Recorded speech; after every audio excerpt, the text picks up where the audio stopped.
Thank you. Good afternoon and welcome everyone. The Massachusetts Safe Routes to School program is proud to offer today's webinar on the exciting topic of traffic gardens. My name is Rachel O'Donnell and I am the Safe Routes to School program director, and I will also be your host for today's webinar. Before we begin, let's review a few housekeeping items. This is a Zoom meeting, not a webinar, so please keep yourself muted until the Q&A portion. To see text captions on the screen, please enable live transcript using your Zoom controls. And if you are able, please rename yourself to add what organization, municipality, or school you are representing today. This meeting will be recorded, obviously, and made available on the Safe Routes to School website very shortly. Lastly, please put all questions in the chat and we will address them during that Q&A portion.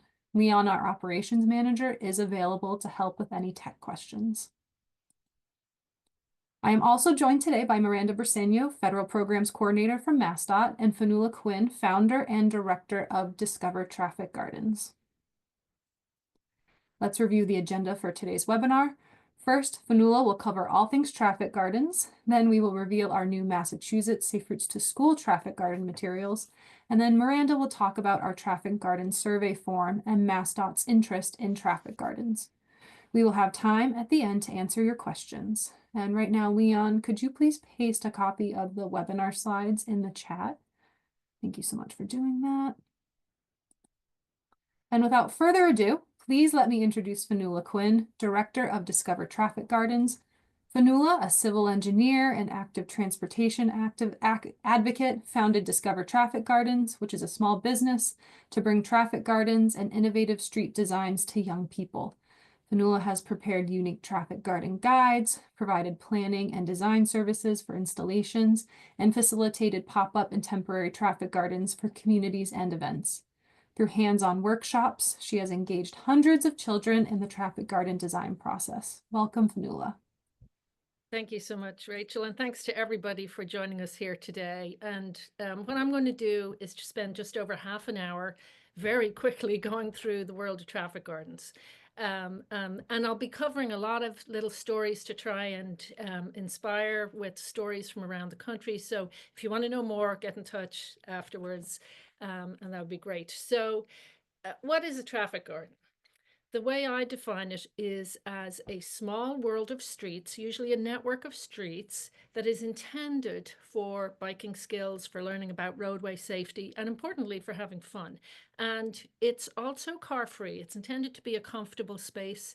And what you're looking at here is a single basketball court in Maryland that just a year ago was transformed into this type of space in a park. Next.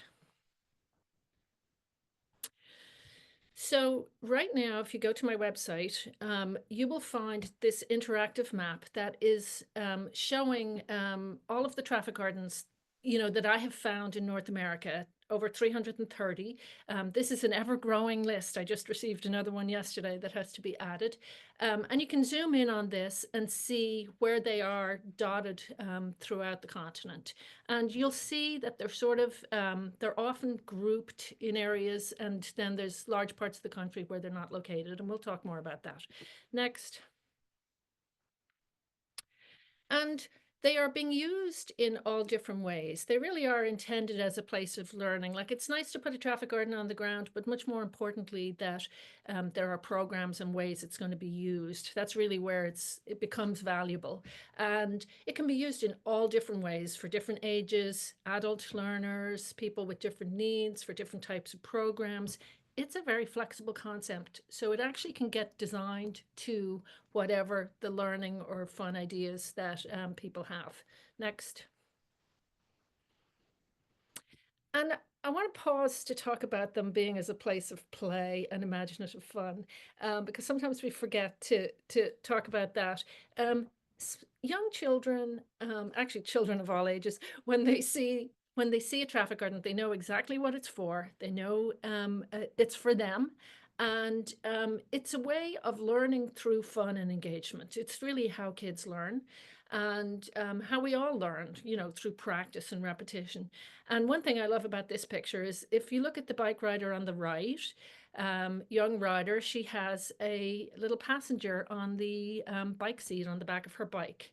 And then if you look into the background, there's a bike rider on the street with a child on the rear of his bike. Young learners are mimicking our real world, the safe, smaller, comfortable space where they can learn these ideas. Next. So it's important to have places where children and new learners can develop confidence and independence. I mentioned the car-free aspect. It's something we need to build. Unfortunately, it's become hard for new learners to learn in our built world. You know, I learned by engaging with the streets, but for many, that's not how they start to learn how the streets use. So it is sort of a starter place to gain these skills and confidence. And, you know, a child can bike forever on a traffic garden and, you know, feel these feelings of growing confidence. Next. So it is an old idea. It originated in Mansfield, Ohio in 1937. That's where the first installation appeared. A local patrol officer came up with this idea, and it emerged out of all the new roadway safety education that was happening for children in response to the adoption of cars in the 1920s and the very high fatality rate related to that. So he came up with this idea of putting little streets on the surface. And you can see he built little buildings, he had working traffic signals, and it was a sensation. Federal officials came down from Washington to see what he was doing. AAA came down to see what was going on. There were national articles. You know, the idea caught everybody. I mean, I think we can recognize this was a great new idea. Next. Interestingly, the idea emerged only a few months later in the United Kingdom. And I've actually visited this site. It's still there. I've also visited Mansfield, and it is no longer there. This, in the UK, it was actually a set of streets, 4 kilometers of streets, actually, much more sophisticated installation. But unfortunately, and it was supposed to be the first of many of these facilities. Unfortunately, World War II happened to, you know, started very short while later, so that put pause to that program. Meanwhile, the Mansfield idea, which was much simpler, spread through Ohio and beyond, and it kept going. Next. I am an alum of such a facility that was probably influenced by one of these. It was the Clontarf Traffic School in Dublin, Ireland.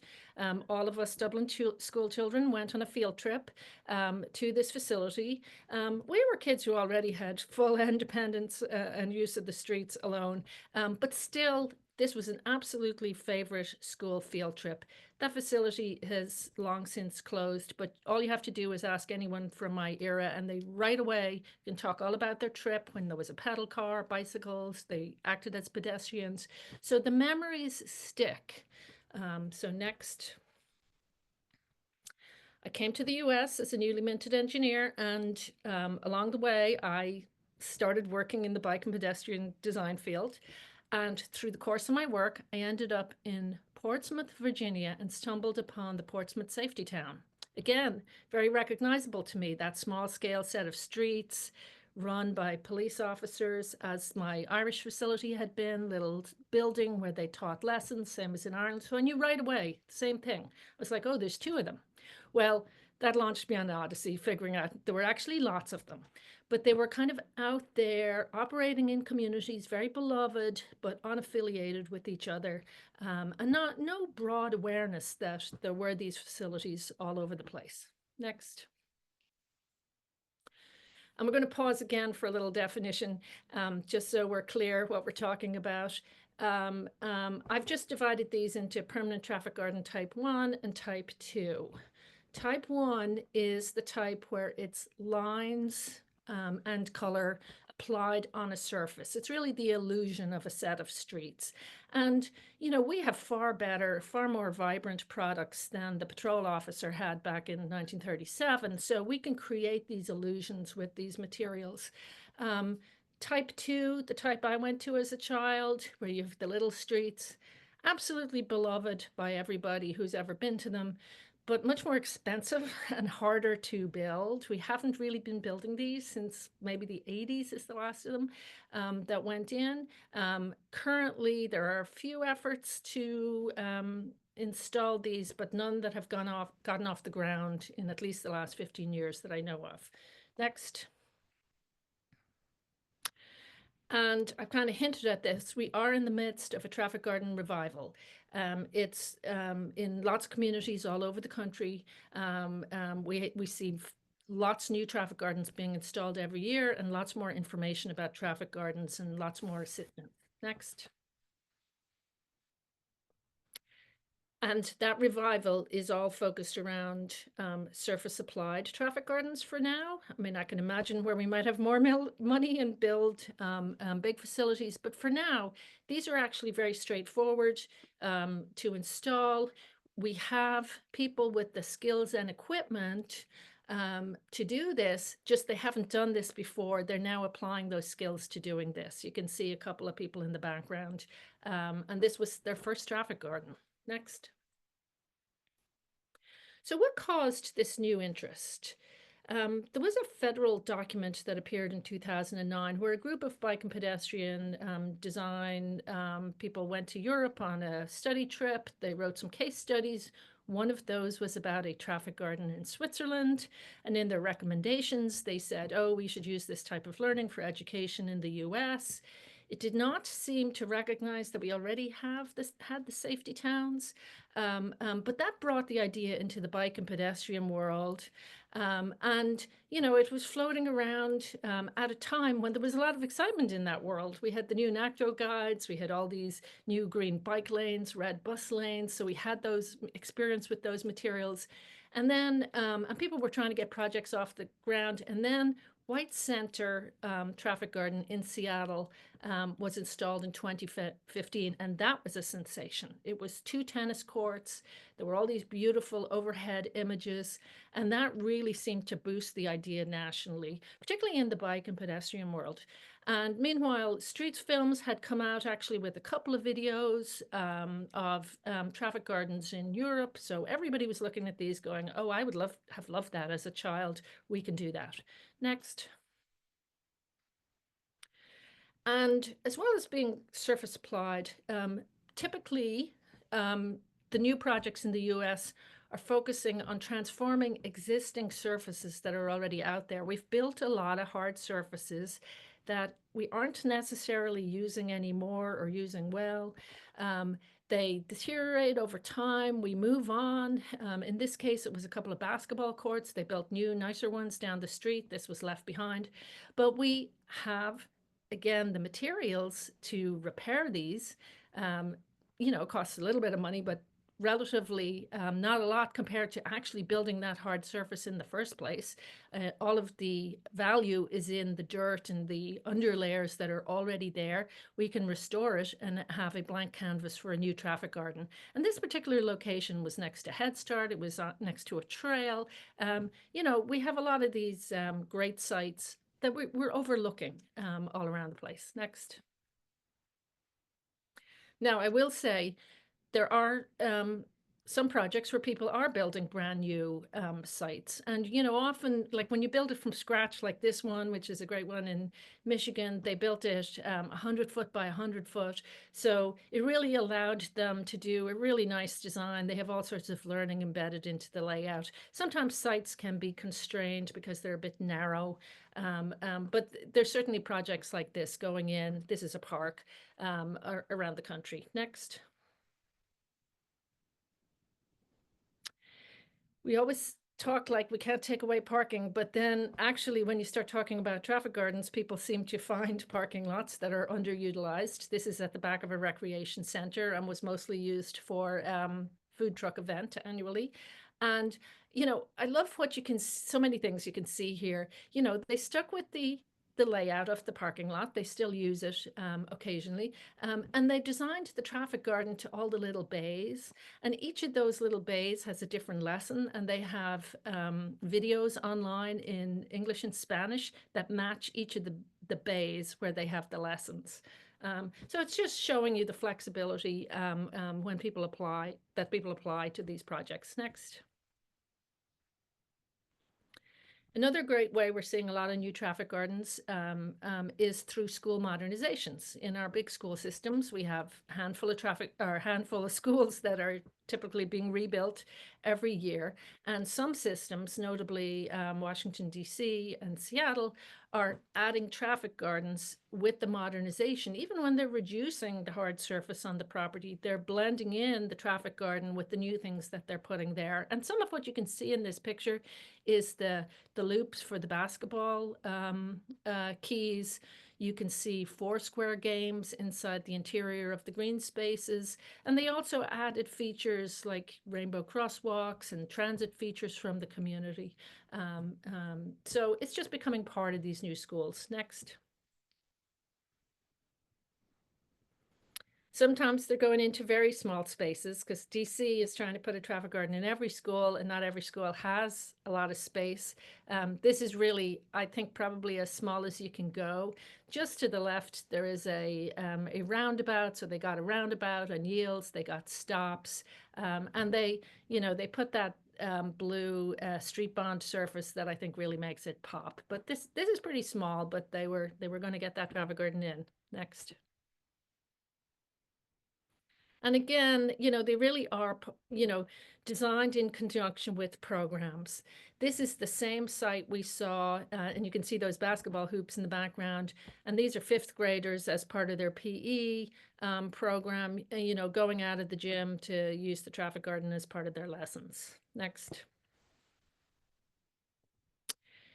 Projects show up in all different forms, and it often turns out that schools are adjacent to other public type properties. This is in Alexandria, Virginia, where the school is next to a recreation center. There's a public playground, and the red surface in the background is the school property. So that has half of the traffic garden. Then you can see a fence and gates that open and close depending on the school being open and closed. And then that you've this huge other half of the traffic garden outside on the recreation center property. And the school uses all of that as part of their biking lessons, but it does close off, when the school is closed. So all these different examples of space we already have and using it in these new ways. Next. And many schools are taking great pride in their new traffic gardens. This is a Title I school in Virginia that got a beautiful, colorful new traffic garden on their property. And very often it's the first traffic garden in the area, and they really are becoming a point of pride for the local students. They're getting local media, and in this case, and in actually also in that Alexandria case, children were involved in the design process. So they're very aware of this new installation. Next. So there is a playground in the far right corner. That particular site, there was a court next to a playground. Nobody could remember what the court had been used for. It got transformed into a small playground again. Children participated at the local library in helping design it. The products used weren't great. So if you go visit it now, it's very worn. However, you would hardly know that when you see how much it is used, because of its location in the interior of a community, next to a trail, next to a playground. It's in full use with families, grandparents bringing children all the time. Next. This is an example of a local bike advocate who lived in a community that had a lot of townhouses and apartments. This parking lot was already closed off. He approached the homeowners association. They were very amenable to this idea. The parking lot was next to a tot lot. It's right in the middle of the neighborhood. And within a relatively short space of time, it had been transformed into this traffic garden that really worked with all the young families in the neighborhood. Next. Again, an example of traffic gardens paired with biking programs, in this case, PE in Washington, D.C. schools. The second graders receive 7 to 8 biking lessons through PE. And the end of that program is that they're supposed to take a community ride that can be up to 5 to 7 miles on street and on trails. So it's one thing teaching 7 and 8-year-olds how to bike, but there's a whole other skill, which is taking them out into the built landscape and having them know, what do you do at a stop sign? Like, you stop, and then when do you go? So it's giving them a place to practice these skills, get familiar with the ideas. And actually, it's also giving them a place where, some of the students don't rise to the level where they can go out on the community ride. So they get a challenge within the traffic garden, so they too can feel this sense of accomplishment.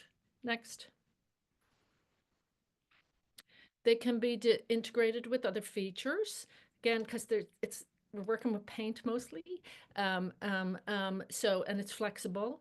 The traffic garden at the top is Charlotte Bike Park, North Carolina. They really want to do a traffic garden. This site is at a recreation center. It's next to a trail. And somebody observed that there was very wide asphalt around the basketball courts, wide enough to put streets in.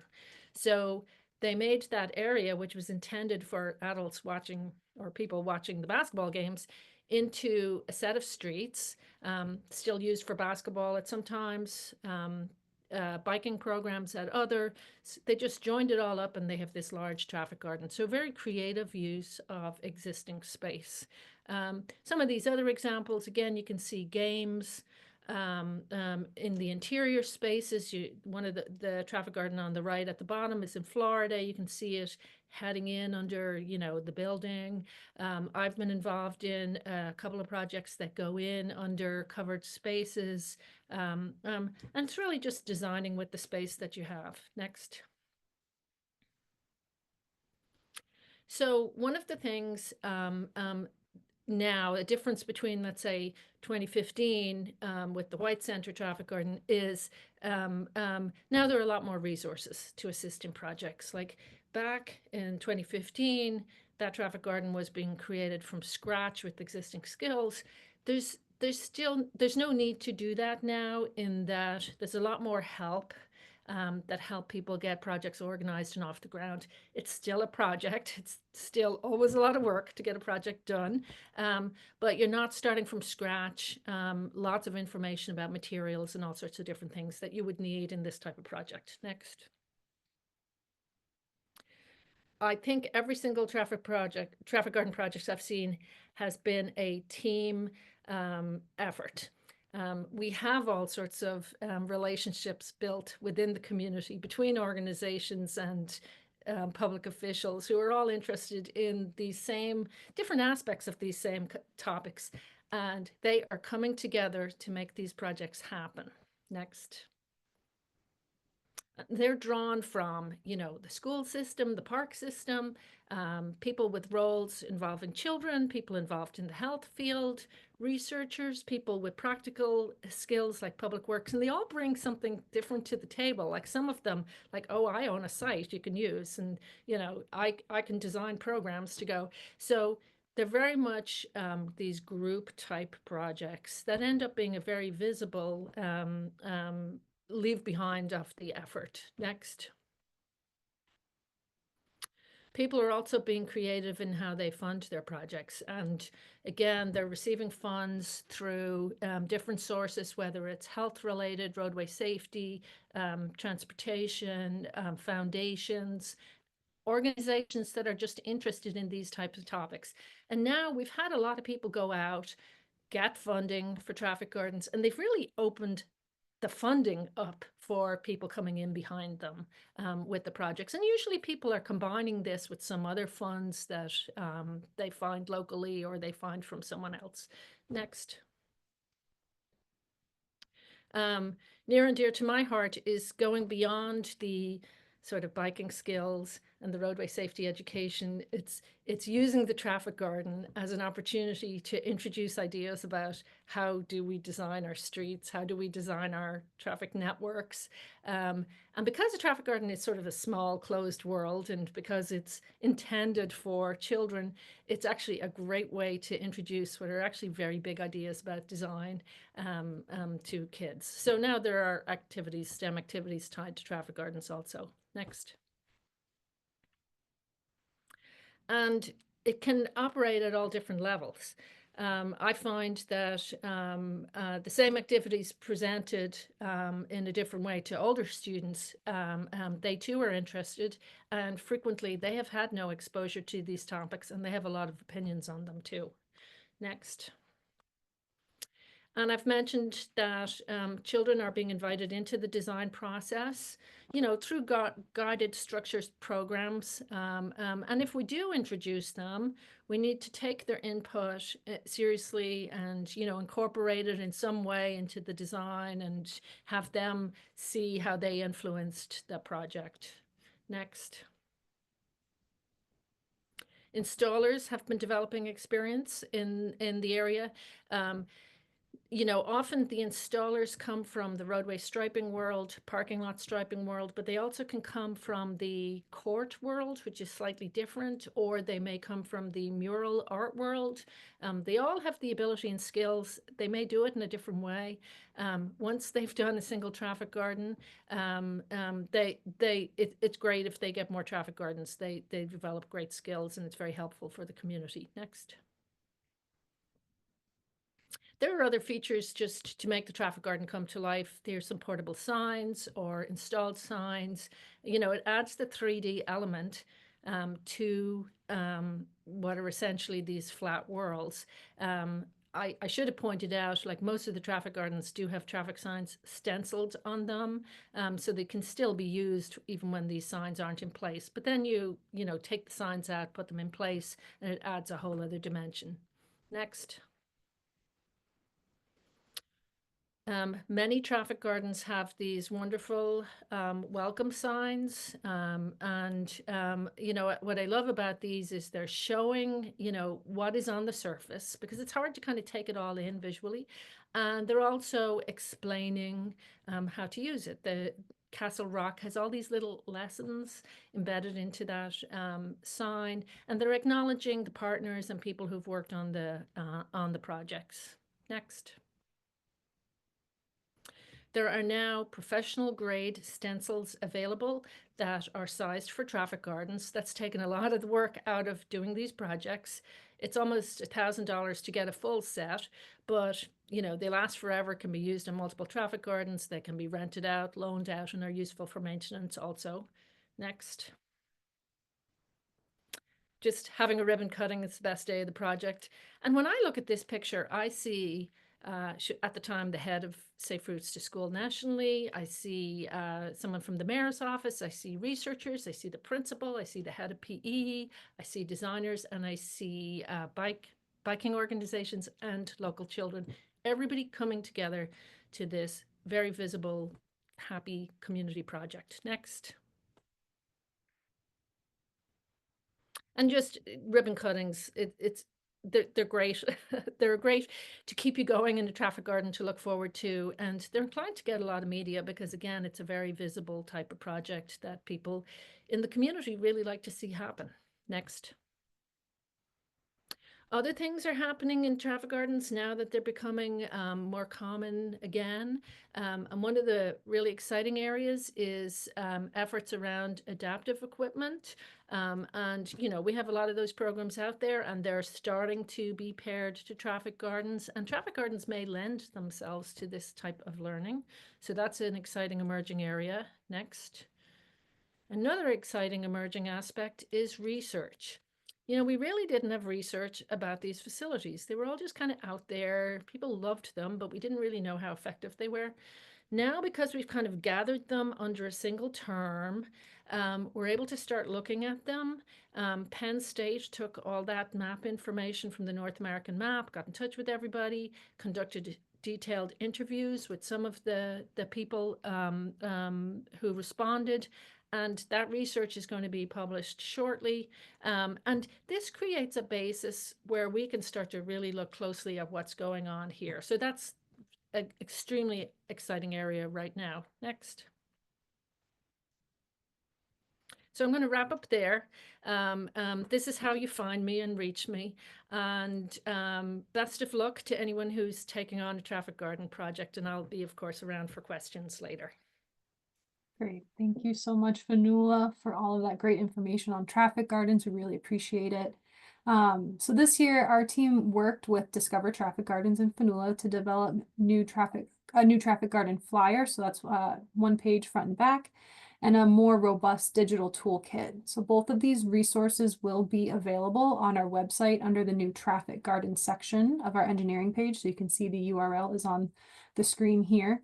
They're not available yet. But Leon, if you don't mind putting a copy of these resources in the chat, that would be great.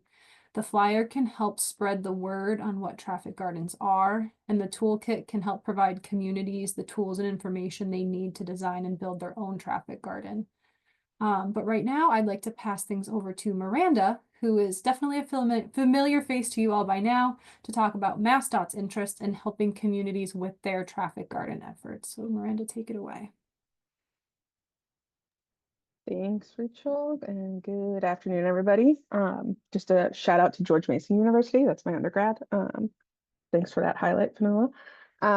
Yeah, so just here to talk about the MassDOT side of things. Obviously, MassDOT funds the Safe Routes to School program, and through that program, we'll be funding these traffic gardens. We are in sort of what we're calling a pilot phase right now, looking to communities who are really interested or kicking off their own traffic gardens and how we can support those. We've been lucky enough to meet with the city of Lowell and their staff that have been working on implementing a traffic garden and mainly just taking lessons learned from them. We've been meeting with the city of Brockton a bit, considering how we might pilot the installation of a traffic garden there.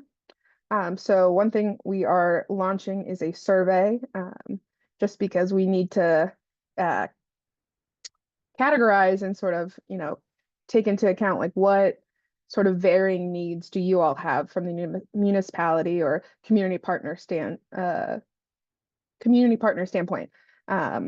Is the assistance that you need, just paying for the materials? Do you need help with identifying sort of the pre-installation, so all of the site planning, design, community outreach, which is probably the biggest part of all of this, in addition to the installation, getting that word out to your community, as well as making sure people are bought into the idea, though it seems like a pretty easy thing to jump onto and support.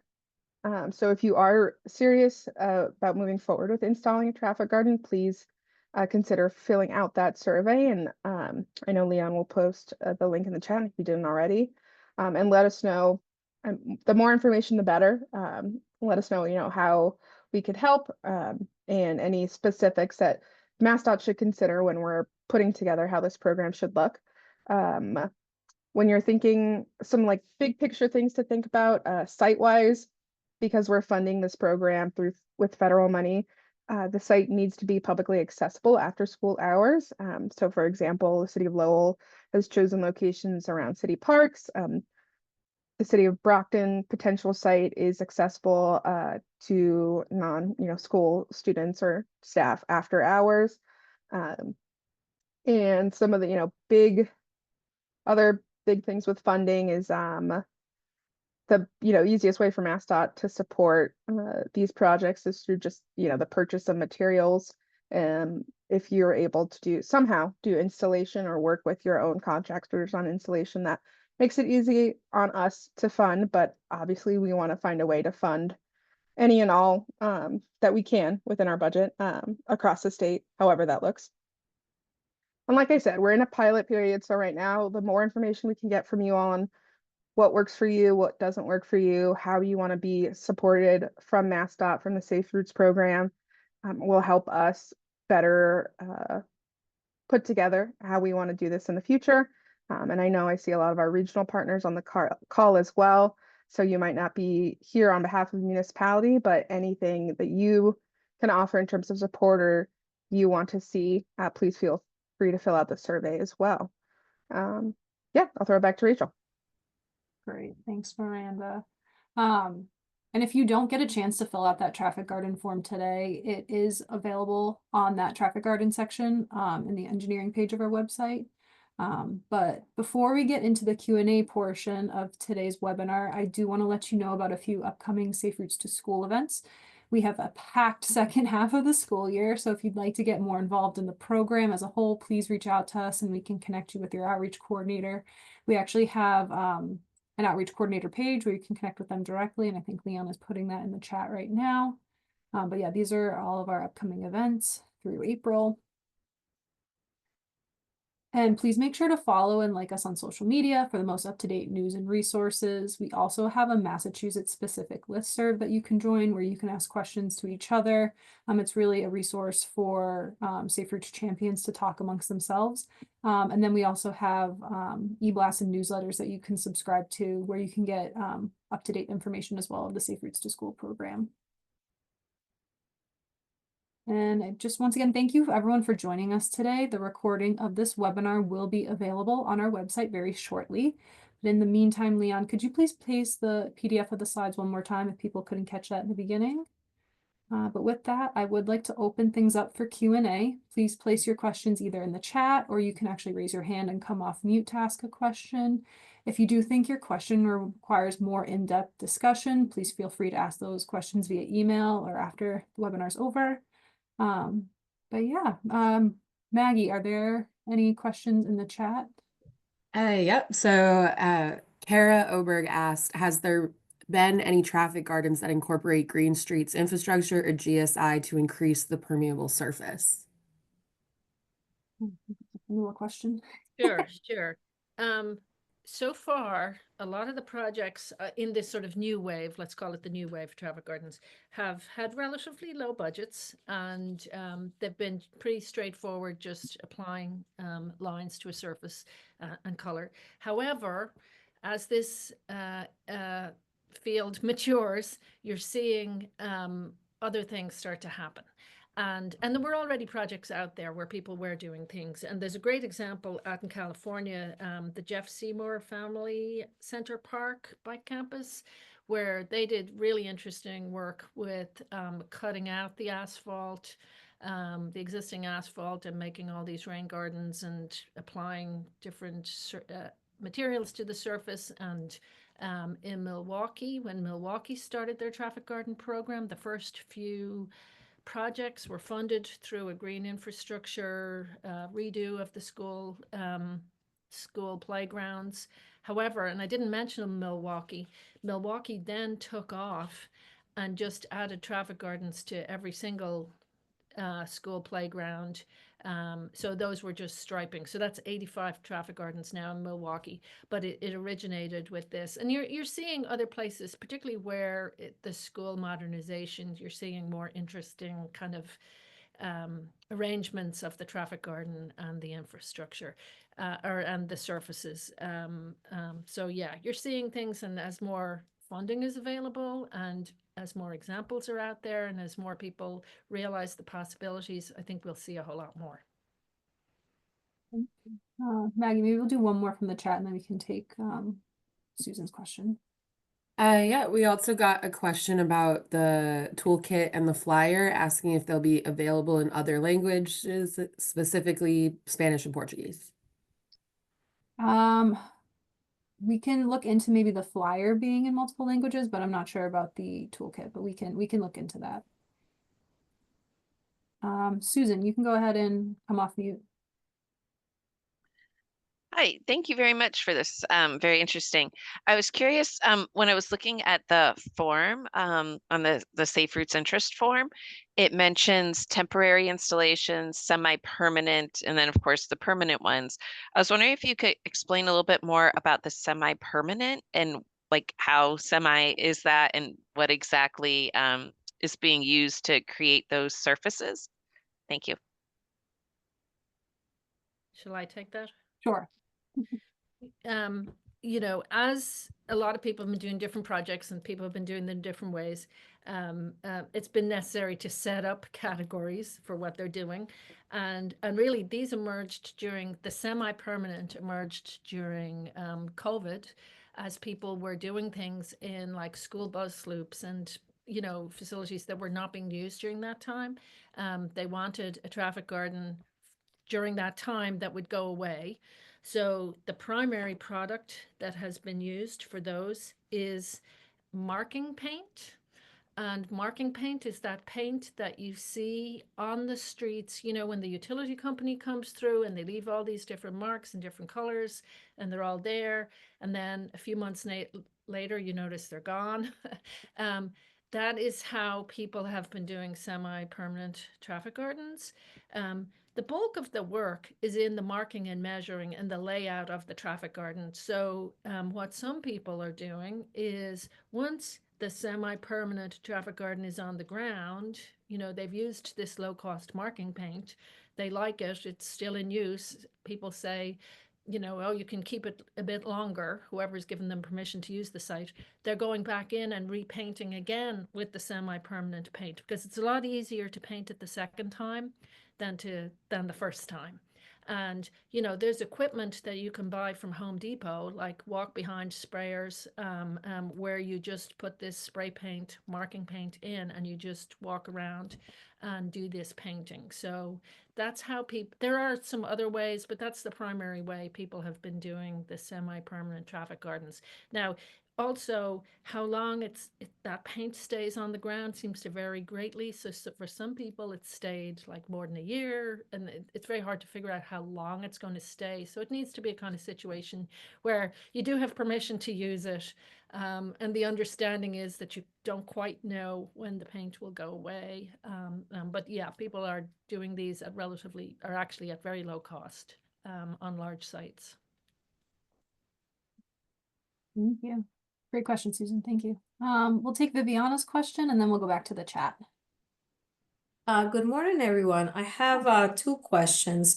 Number one, what does this cost? Maybe it's three questions actually. Like, so what does it cost? What, like in terms of paint, besides like staff and the collaboration or the time that it would take for folks to actually do this work? Like, what are the ranges? Like, what can communities expect to spend on this type of project? And a question for the folks that are funding it, are they putting out grants? And if so, for how much? I guess I'm trying to understand, like, what does it cost? And could you apply for these grants to pay for these things? And then finally, for the main facilitator, there's another concept called, like in Latin America, called ciclovia, where you close off the streets and then people get to ride. Would this be, you know, like the semi-permanent one? Have you heard of people, because I'm thinking of like a parking lot that we could like close off to do a traffic garden? It might be temporary, but do people use them that way for like, you know, like an event where you're closing off the streets and you can put a temporary traffic garden in there? So I know that was three questions. One, how much do these things cost? Two, is MassDOT gonna be putting funding on it? If so, for how much? And three, can people use these for like ciclovia type of events? Thank you. Start with Fanula, go to Miranda, then go back to Fanula. Yeah, maybe I'll start with the last question first. Yes, they are a great tool for these large public events, and we've actually seen quite a few of them in use in that way. Usually those are called pop-up traffic gardens because unlike the type I just described, the semi-permanent that may be there for months, it's the type of traffic garden that you want to have appear for a weekend and then disappear with no trace. And there's guidance and there's guides for how to do this and what materials to use. It's a lot of work to put it on the ground to make it look really good, because part of the illusion is that it looks really good, that you believe it is this set of streets. But we've got guidance for that.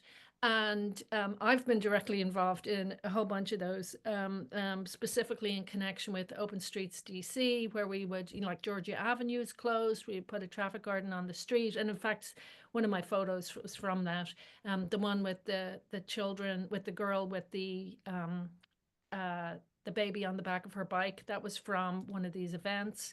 And they are very popular. Roanoke, Virginia now includes one every year as part of their Go Fest, because again, they work well, you know, besides them being fun for families. They work well if you're trying to communicate with the public about something else, like you want to talk about road safety or, you know, street design or something like that.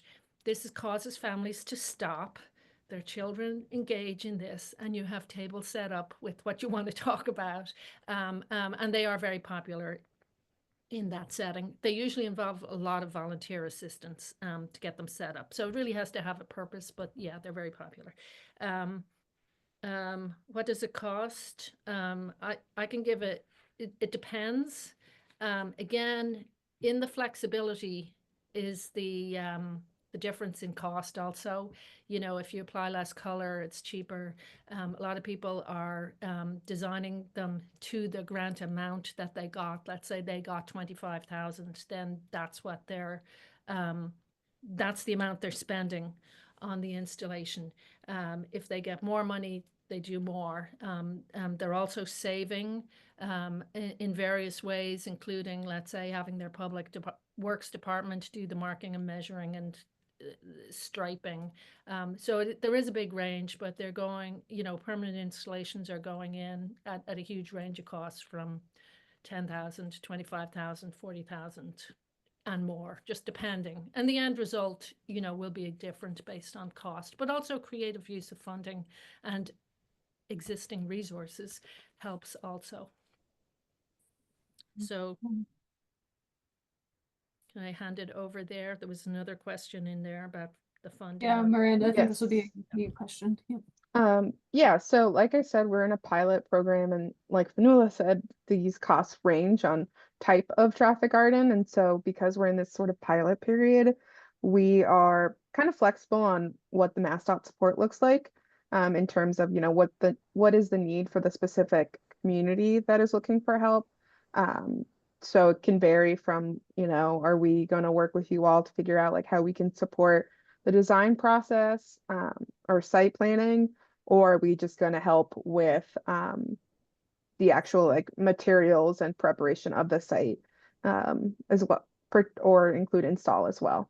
So like I said, it kind of varies, and you know, depending on what the need is for support from MassDOT, the time and paperwork required would also vary. Yeah, I think the dollar amount might become more concrete as we go through this pilot period when we actually, if and when we do develop a formal grant. But that's what the pilot period is, to decide, you know, what that would look like formally. But thanks, Miranda. Maggie, do you have any questions in the chat? Yep, some were about funding, so they were answered, but another question is, what is the minimum space in terms of measurements where communities could consider this? The minimum that I usually say is 45 feet by 45 feet. And that's small, but that still allows you to have a full four-way intersection in the middle of the traffic garden, and allows you to have a buffer zone, because you can't design this up to the edge of your site. You have to allow for space for the new riders to recover and just stay away from whatever's outside of your site. So that's pretty small, but it works. You know, you set it up so that there's interactions, there's intersections, you know, and that's where a lot of the learning and the kind of the fun is. But you also set it up so that you have kind of an infinite loop on the outside. So even a very small site, you can get that feeling of biking forever. And I have seen kids bike hundreds of times on a loop. So, but that's pretty small, but it's workable. Thank you. Vanilla, I do have one question. So on our traffic garden flyer that you helped us develop, one of the bullet points of the benefits of a traffic garden is about integrating it into, you know, STEM related classes. So I just wanted to see if you could maybe elaborate a little bit more on how that can be done. Sure. There'll be a little bit of self-promotion in this, because actually this has been fundamental to the start of when I started my business, I very much wanted to create ways where we could talk about the design of our streets. And actually, before I did traffic gardens, I did the STEM part with streets. And then it became traffic gardens. So all along the way, I've been running activities where children are part of the design process and very much sort of introducing them to all the ideas like, oh, you're the designer, here are your constraints, and, you know, bringing your design to public officials and having them comment. So there are kits related to that on my website. And I now have a book that has 7 different activities. So it goes well beyond traffic garden design. It goes into things like speed, and that it has all sorts of information really intended for the adults because they may not be familiar with some of the things, you know, aspects of speed, you know, why speed isn't a great thing in many ways. So those kits are available now, and have made their way out into many projects well beyond my projects, just involving kids even in a basic way or in this more structured STEM way. There are Federal Highway also has a set of STEM, transportation STEM activities, which I was involved in creating, which are all downloadable. They're not quite traffic garden, but there are a lot of similar ideas and some of the same materials.